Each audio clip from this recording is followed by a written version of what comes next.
کراچی سے اسلام آباد تک شہر دیہات مسلسل جو میری میٹنگز ہو رہی ہیں ان میں نے ایک چیز خاص طور پر خواتین کے اندر محسوس کی ہے کہ ہر ایک کو کوئی نہ کوئی غم ہے، کسی کو کسی رشتے کے ہونے کا، کسی کے تعلق کا، اور کسی کو نہ ہونے کا، کسی کو محرومی کا تو کسی کو موجودگی کا، کوئی نہ کوئی غم ضرور ہے، اور یہ اللہ کا امتحان ہے، نظام ہے، تو یہ ہونا ہے۔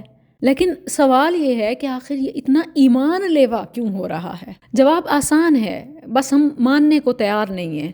ہماری زندگی میں کہیں نہ کہیں رب کی نافرمانیاں، گناہ، حرام کاریاں، رب اور قرآن سے دوری، سنتوں سے لا علمی، یہی وجہ ہے کہ پھر ہمیں زخموں کی دوا، علاج، کوئی ریلیف، پین کلر نہیں ملتا۔ رب سے مضبوط تعلق کا، قرآن فہمی سے مسلسل جڑے رہنے کا فائدہ یہ ہوتا ہے کہ آپ بے شک امتحان سے گزر رہے ہوں، لیکن اللہ کی معیشت آپ کو سکینت اور اطمینان کی شکل میں نصیب رہتی ہے، اور آپ کو پتہ ہے کہ وہ غم نہ رہے جب رب ساتھ ہو، سکینت قلبی ہو تو پھر غم نہیں رہتے۔ اور یہ سکینت قلبی کیسے نصیب ہوتی ہے؟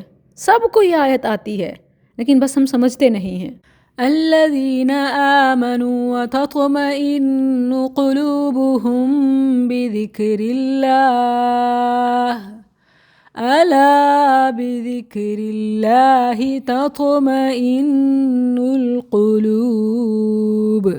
وہ لوگ جو ایمان لائے ان کے دل اللہ کی یاد سے اطمینان پاتے ہیں۔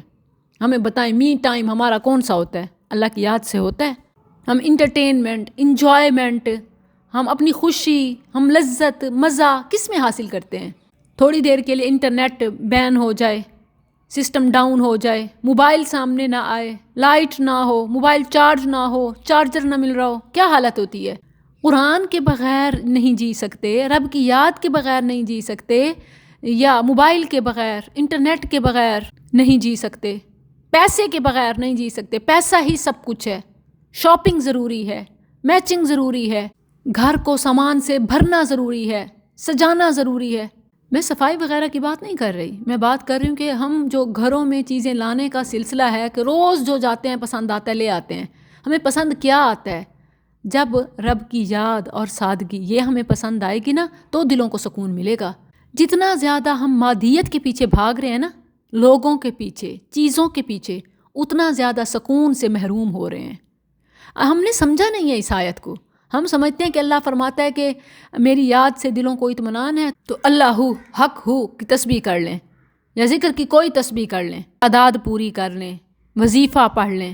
حالانکہ ذکر کا مطلب تو نصیحت ہے، یاد دہانی ہے، احکامات کی پیروی ہے، رب کے پیغام کو سمجھنا اور ویسے کرنا ہے۔ مٹھو طوطے والا رٹا نہیں کہ پنجرے میں اس کو کسی نے ڈالا اور یہ رٹوایا کہ باغ میں جاؤں گا آم نہیں کھاؤں گا۔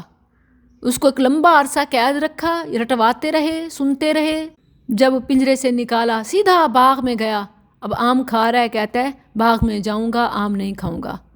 ہم کیا کر رہے ہیں؟ الا بذکر اللہ تطمئن القلوب، الا بذکر اللہ تطمئن القلوب، الا بذکر اللہ تطمئن القلوب پڑھ رہے ہیں، بس جی بے سکونی ہے، پریشانی ہے، ہوتی ہے، بہت بڑی بیماری ہے۔ میں بتا رہی ہوں نا کہ میں مسلسل جو خواتین کے ساتھ میٹنگز کر رہی ہوں، خواہ آن لائن ہو آف لائن ہو، تو ہر ایک کا یہی مسئلہ ہے، بے سکونی، پریشانی، یہ ایک بیماری بن چکی ہے۔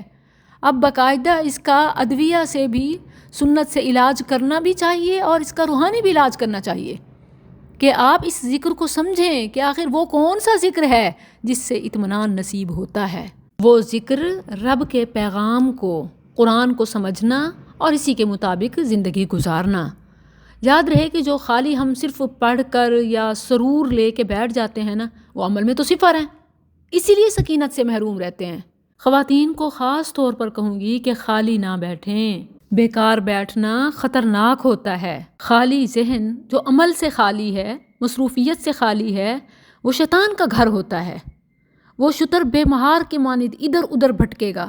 جب آپ خالی بیٹھیں گے تو غم، فکر، الجھنے، کبھی ماضی، کبھی حال، کبھی مستقبل کی فائلیں کھل جائیں گی اور آپ مشکل میں پڑ جائیں گے۔ تو میری آپ سب کو یہ نصیحت ہے کہ بیکاری کے بجائے کچھ اچھے کام شروع کر دیں۔ بیکار رہنا، کسی مصروفیت سے، ذمہ داری سے دور رہنا اپنے آپ کو زندہ درگور کرنا ہے۔ جتنے بڑے اور عظیم منصوبے کی اب بھاری ذمہ داری اٹھائیں گے اور اس میں دن رات لگائیں گے، اتنا پرسکون رہیں گے۔ واللہ جب سے سکلز کی تعمیر کا میں نے پروجیکٹ شروع کیا ہے، میری سکینت کا اندازہ کوئی لگا ہی نہیں سکتا سوائے رب تعالیٰ کے کہ جس نے یہ سکینت نازل کی۔ تو میں آپ سب کو بھی دعوت دوں گی کہ آئیں اس عظیم منصوبے میں میرے ساتھ شامل ہوں، یا پھر آپ خود سے جو بھی اچھا کام کر سکتی ہیں آپ کریں۔ جو بیکاری ہے نا، یہ سلو ٹارچر ہے۔ کسانوں، مزدوروں، ورکرز کو دیکھیں، کام کرنے والوں کو کہ کس طرح بستر پہ آتے ہی بے سدھ ہو جاتے ہیں، گہری پرسکون نیند آتی ہے، جبکہ دن بھر خالی رہنے والے بستر پہ اپنے ہی آپ کو ڈستے رہ جاتے ہیں۔ آئیے رب کی یاد والے، رب کے دین کی خدمت والے کاموں کی طرف آئیے، سکون کی طرف۔